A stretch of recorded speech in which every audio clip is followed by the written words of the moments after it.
ఇవి మోక్ష మార్గపు యేసుని మాటలు, ఇవి మహిమకరమైన దేవుని పలుకులు, ఇవి మహిమకరమైన దేవుని పలుకులు. లూకా సువార్త 5వ అధ్యాయము 17వ వచనం నుండి మనం ధ్యానించుకుందాము. ఒకనాడు ఆయన బోధించుచుండగా యెరూషలేము, గలిలయ, యూదయలోని గ్రామాల నుండి వచ్చిన పరిసయ్యులను ధర్మశాస్త్ర బోధకులను ఆయన ఎదుట కూర్చుండిరి. స్వస్థనిత్తు శక్తి ఆ ప్రభువునకు ప్రభు శక్తి ఆయన యందు ఉండెను, అనగా యేసుక్రీస్తులో ఉంది. ఈ వాక్యాన్ని మనం చూసినట్లయితే యేసుక్రీస్తు ప్రభు ఎచట సువార్తను ప్రకటించిన కూడాను వీరు మాత్రము ఖచ్చితంగా యేసు ప్రభు ప్రక్కనే ఉంటారు. ఎవరు వారు అనగా పరిసయ్యులను మరియు ధర్మశాస్త్ర బోధకులను. ఎందుకు వీరుంటారు పరిసయ్యులు, ధర్మశాస్త్ర బోధకులు?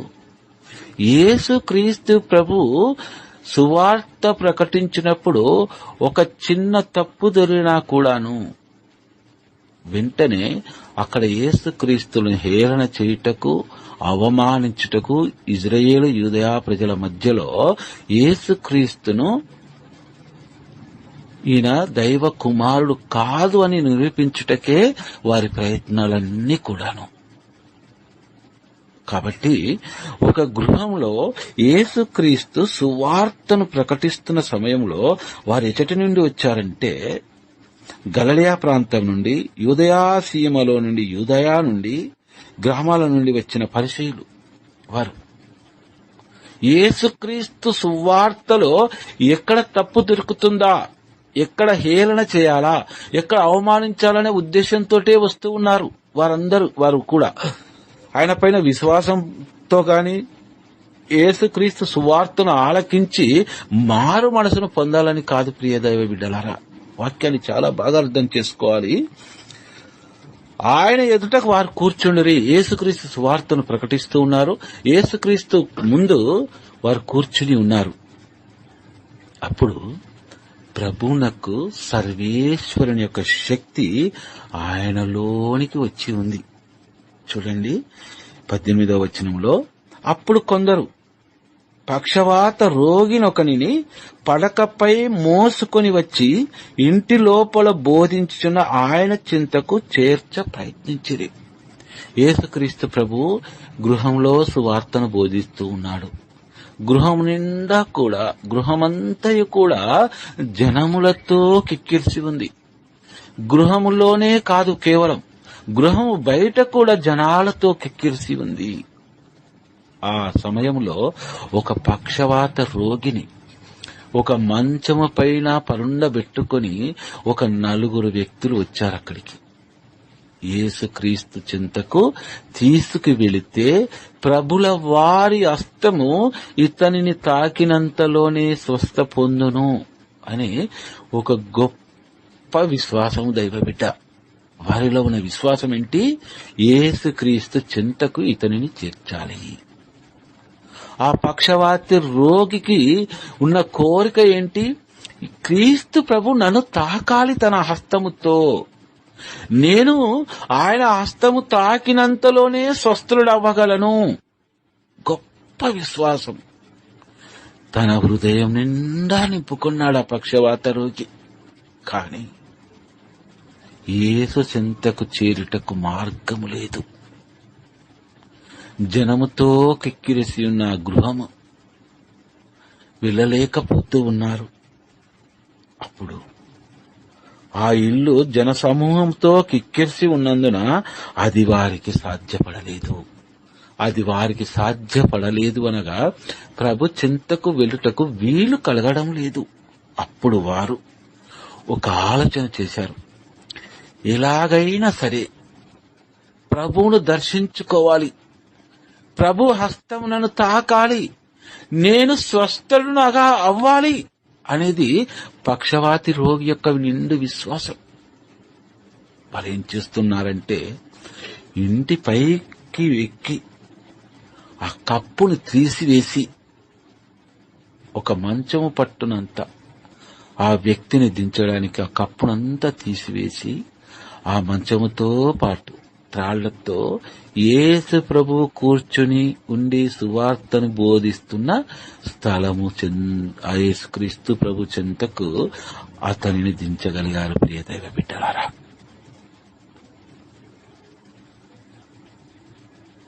అప్పుడు 20వ వచనంలో ప్రభు అంటున్నాడు,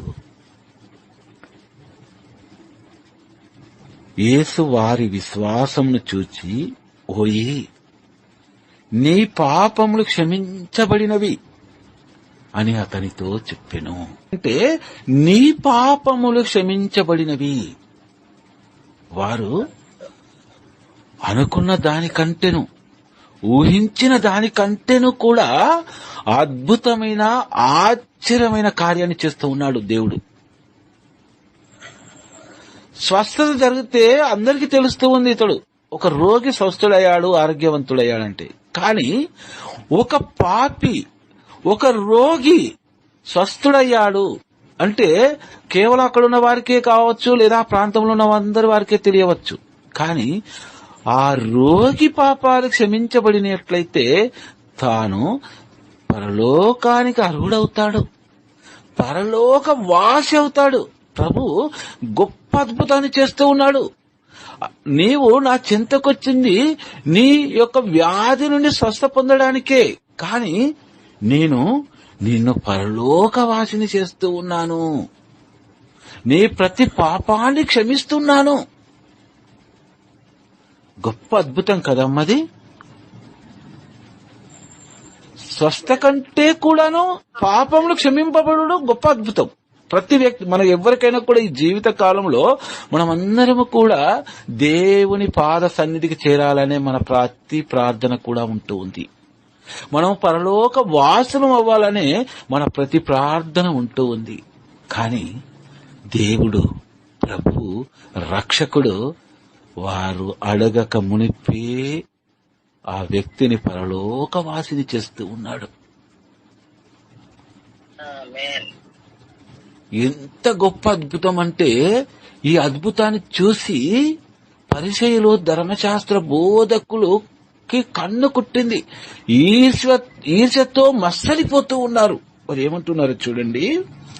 అందుకు పరిసయ్యులు, ధర్మశాస్త్ర బోధకులు, దైవ దూషణములు పలికెడి ఇతడెవరు? పాపములు క్షమించు అధికారము కేవలము సర్వోన్నతుడైన, సర్వసృష్టికర్త అయిన, సర్వేశ్వరుడైన యావే దేవునికి మాత్రమే ఉన్నది కదా. కాబట్టి ఇతడు మానవుడై ఉండి పాపములు క్షమించబడినని ఈ పక్షవాత రోగితో అంటూ ఉన్నాడంటే ఇతడు దేవుణ్ణి దూషిస్తూ ఉన్నాడు. చూడండి, యేసుక్రీస్తుని ఎలా తప్పులో దొరకబెట్టాలి, ఎలా అవమానించాలి అని చూసే మాటలు అన్నమాట ఈ ప్రైదవ బిడ్డలారా. పరిసయ్యులు, ధర్మశాస్త్ర బోధకులు దైవ దూషణములు పలికడి ఇతడెవరు? నీవు దేవుని దూషిస్తున్నావు, పాపములు క్షమించే అధికారం నీకెక్కడిది అని వారు ప్రశ్నిస్తూ ఉన్నారు యేసయ్యను. దేవుడు తప్ప మరెవ్వరూ పాపములు క్షమింపగలరు? నీవు దేవుడివా? మాకున్నది ఒకే ఒక దేవుడు, యెహోవా దేవుడు మాత్రమే. నీవెవరివి పాపములు క్షమించడానికి? ఇది డైరెక్ట్ క్వశ్చన్ వేస్తూ ఉన్నారు ప్రభునకు. ఇజ్రాయేల్ ప్రజల మెప్పును పొందడానికి, అక్కడ రివెల్యువేషన్ తేవడానికి, యేసు ప్రభు పైన తిరగబడడానికి చేస్తున్న ప్రయత్నాలవి అని లోన తర్కించుకునేది. వారి హృదయంలో వారే ఒక్కొక్కరు మాట్లాడుకుంటూ ఉన్నారు. పైకి అనడానికి ధైర్యం సరిపోవడం లేదు వారికి. అప్పుడు 22వ వచనంలో యేసు వారి ఆలోచనలను గ్రహించి, మీ హృదయములలో ఎలా తర్కించుకొనెదరు? వారి హృదయాలోచనలు చూస్తున్న దేవుడు అంటున్న మాట ఏంటంటే, మీరు ఎలా తర్కించుకొనుచున్నారు? ఈ పాపములను క్షమించే అధికారము నీకెక్కడిది, నీకెవరిచ్చారని మీరు ఎలా అనుకుంటూ ఉన్నారు? వారు మనసులో అనుకుంటే ప్రభు వారి మనసులో అనుకున్నది బయటకు తెలియపరుస్తూ ఉన్నాడు. అప్పుడు అక్కడున్న వారందరూ ఆలకిస్తూ ఉన్నారు. వారి హృదయంలో ఏమనుకుంటున్నారు?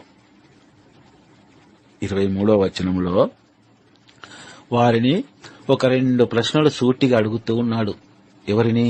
పరిసయ్యులను, ధర్మశాస్త్ర బోధకులను యేసు ప్రభు అడుగుతున్న 2 ప్రశ్నలు ఏంటి అంటే, ఏది సులభతరము? నీ పాపములు క్షమింపబడినవి అనుటయా? మొదటి ప్రశ్న అది.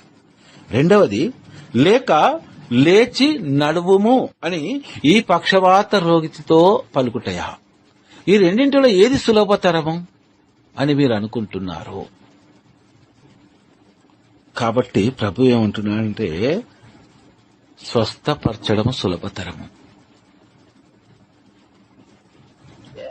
ఎందుకంటున్నాడు ప్రభు స్వస్థపరచడం సులభతరం అంటే, ప్రభు ఒక గొప్ప వరాన్ని ఇచ్చాడు దైవ సేవకులకి, సువార్త బోధకులకి, ప్రార్థనా పరులకి ఇచ్చిన గొప్ప వరం ఏంటంటే, నిండు విశ్వాసముతో నీవు ఏ బిడ్డకైతే గురించైతే ప్రార్థన చేస్తావో మీరు ఒక సంఘముగా ఏర్పడి ఆ రోగికి ఉన్న రోగము నుండి విడుదల పొంది స్వస్థుడవుతాడు. అది మీకు మనందరికి కూడా ఇచ్చి ఉన్నాడు దేవుడు ఆ వరాన్ని. కానీ పాపములను క్షమించు అధికారము కేవలము దేవునికి మాత్రమే ఉంది. స్వస్థలపరచు అధికారం కావచ్చు, స్వస్థపరిచే వరము కావచ్చు, అందరికీ ఇచ్చున్నాడు ప్రభు. ఈరోజు ఎంతో మంది మన గ్రూప్ లో ఉన్నవారు కూడా స్వస్థలు పొందుతూ ఉన్నారు. ఆరాధన ద్వారా, వాక్య పరిచర్యను ఆలకించడం ద్వారా, ప్రార్థనల ద్వారా, వరకాలకు వెళ్లడం ద్వారా, ప్రార్థనా కూటాలకు వెళ్లడం ద్వారా, నిండు దివ్య బలి పూజలో పాల్గొనడం ద్వారా మనం అందరం కూడా నిండు మనసుతో ప్రార్థించినట్లయితే తండ్రి దేవుణ్ణి మనం ఈరోజు స్వస్థ పొందగలుగుతూ ఉన్నాం. దేవుడు ఏమంటున్నాడంటే, సులభతరమైనది మీరందరూ చూచుటకు ఈ రోగిని స్వస్థపరచొచ్చు. అది చాలా సులభతరం. కానీ పాపాలు క్షమించబడడం అనేది, ఒక పాపి యొక్క పాపాన్ని క్షమించడం అనేది దేవునికి మాత్రమే అధికారం ఉంది. ఆ దేవుని కుమారుడను నేను, నాకును అధికారం ఉంది అని ప్రభువు అక్కడున్న ప్రజలందరికీ మరియు ధర్మశాస్త్ర బోధకులకు, పరిశీలకు తెలియపరుస్తూ ఉన్నాడు. ప్రియ దైవ బిడ్డలారా, ప్రభు వాక్యాన్ని, ప్రభు మాటలను మనం చదివి ఆలకించాలే కానీ, మనం చదివినప్పుడే నిండు మనసుతో చదివినట్లయితే అప్పుడే మనం స్వస్థలవుతాం. ప్రియ దైవ బిడ్డ, అప్పుడు ప్రభు అంటున్నాడు, కాని భూలోకమున మనుష్య కుమారునకు పాపములను క్షమించే అధికారము కలదని మీకు నిరూపింతును. ప్రభు ఏమంటున్నాడు? ఈ 2 ప్రశ్నలు వాళ్ళని అడిగి మూడోసారికి ఏమంటున్నాడంటే, నాకు సర్వ అధికారం నా తండ్రి ఇచ్చి ఉన్నాడని, నా తండ్రి నాలోనే వాసమై ఉన్నాడని మీకు తెలియుటకు మనుష్య కుమారులకు పాపములు క్షమించే అధికారము కలదని మీకు నిరూపించును, ఇప్పుడే ఈ క్షణంలోనే నిరూపించేదను అంటూ ప్రభు ఏమంటున్నాడంటే, పక్షవాత రోగితో నీ పడకను ఎత్తుకొని నీ ఇంటికి పొమ్మని చెప్పుచున్నాను అని పక్షవాత రోగితో పలికెను. ఇది అందరికీ కనబడుతుంది. ప్రియదేవ బిడ్డ, మన మాత్రమైన మనందరికీ కూడా ఒక రోగి స్వస్థవడం చూస్తూ ఉన్నాం.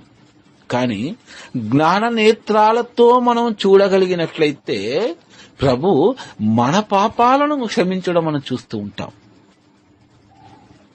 అమ్మ, రెండింటికి తేడా అర్థమవుతుందా? వ్యత్యాసం మీకు ఓకేనమ్మా? చూడనమ్మా, 25వ వచనము. ఆ పక్షవాత రోగి తక్షణమే లేచి పడకను తీసుకొని దేవుని స్తుతించుచూ ఇంటికి వెళ్ళెను. పక్షవాత రోగి అందరు చూస్తుండగా ఏమవుతూ ఉన్నాడు? పడుకొని కూడా లేవలేని ఒక పక్షవాత రోగి లేచి ఆరోగ్యుడిగా లేచి సంపూర్ణ స్వస్థతను పొంది ఏం చేస్తూ ఉన్నాడు? పడకను తీసుకొని, తను ఏ పడక మీద అయితే పరుండి ఉన్నాడో అప్పటి వరకు ఆ పడకను తీసుకొని దేవుని స్తుతించుచూ తన ఇంటికి వెళ్ళెను. అంతమందిలో అతను చేస్తున్నది ఏంటి అంటే, నడవలేని వ్యక్తి, మంచంలో పడి ఉన్న, జీవత్యంలా పడి ఉన్న వ్యక్తి యేసు ప్రభు ఒకే ఒక మాట పలికాడు, నీ పడకనెత్తుకుని నీ ఇంటికి వెళ్ళుము. ఒకే మాట ప్రియ దైవ బిడ్డ. వెంటనే తన పడకనెత్తుకొని దేవుని స్తుతిస్తూ గణపరుస్తూ మహిమపరుస్తూ వెళ్లడము అక్కడున్న జన సమూహం అంతయు చూస్తూ ఉన్నారు. వారందరితో పాటు పరిసయ్యులు, ధర్మశాస్త్ర బోధకులు కూడా చూస్తూ ఉన్నారు. చూస్తూ ఉన్నప్పుడు వారికి అర్థమైంది ఏంటి అంటే, ఇతను దైవ కుమారుడు. వారు ఒప్పుకోవడం లేదు, వారి ఆత్మ ఒప్పుకుంటుంది, వారి మనసు ఒప్పుకోవడం లేదు. పరిశీలి ధర్మశాస్త్ర బోధకులది. ఒక వ్యక్తి పాపములను క్షమించే అధికారం దేవునికి మాత్రమే ఉంది కాబట్టి ఈ యొక్క పాపిని పాపములను క్షమించాడు. రెండవదిగా స్వస్థపరచు అధికారం దేవునికి మాత్రమే ఉంది. అది కూడా ఒక పక్షవాత రోగిని స్వస్థపరిచి ఉన్నాడు మనందరి ఎదుట. ఇది దేవుని కార్యము, దేవునికి మాత్రమే సాధ్యపడుతూ ఉంది. సాధారణ మానవునికి ఎవ్వరి వల్ల కూడా కాదు అని అక్కడ వాక్యాన్ని, సువార్తను ఆలకిస్తున్న వారందరికీ కూడా అర్థమవుతుంది. ప్రియ దైవ బిడ్డలారా, 26వ వచనం చూడండి. వారందరూ ఆశ్చర్యచకితులై, వారందరూ అంటే అక్కడున్న వారందరూ పరిసయ్యులు, ధర్మశాస్త్ర బోధకులతో సహా అందరూ కూడా ఆశ్చర్యపోతూ ఉన్నారు. ఆ పక్షవాత రోగి లేచి తన పడకను తీసుకుని దేవుని స్తుతిస్తూ వెళుతూ ఉంటే అందరూ ఆశ్చర్యపోతూ ఉన్నారు. ప్రియ దైవ బిడ్డ, వారంటూ ఉన్నారు, భయపడుతూ ఉన్నారు. ఆ అద్భుతాన్ని చూసి భయపడుతూ ఉన్నారు, ఆశ్చర్యపోతూ ఉన్నారు. ఏమంటున్నారంటే, నేడు మనమెట్టి వింతలను చూచితిమి.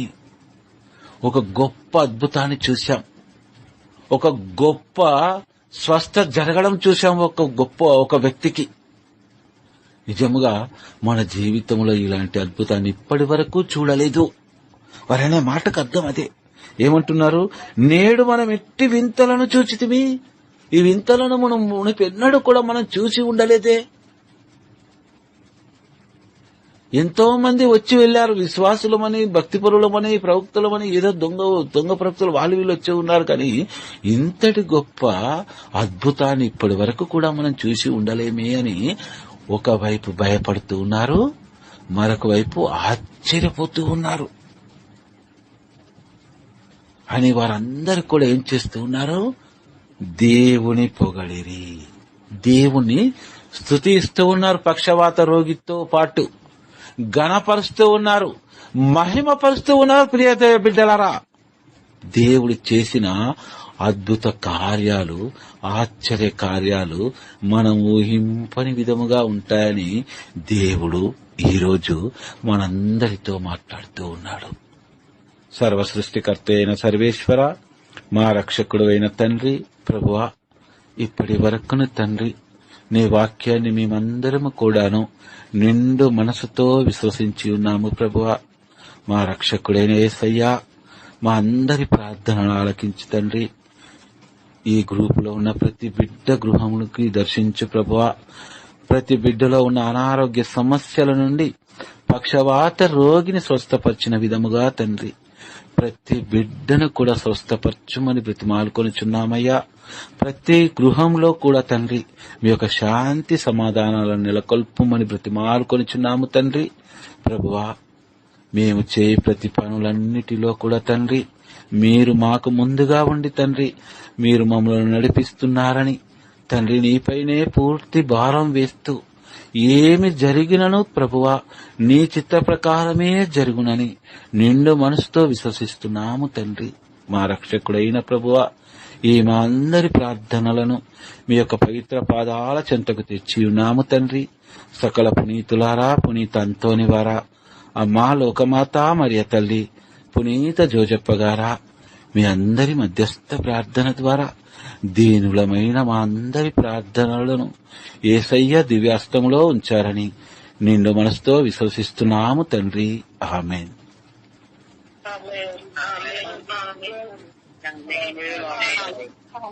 Amen. Amen. Amen.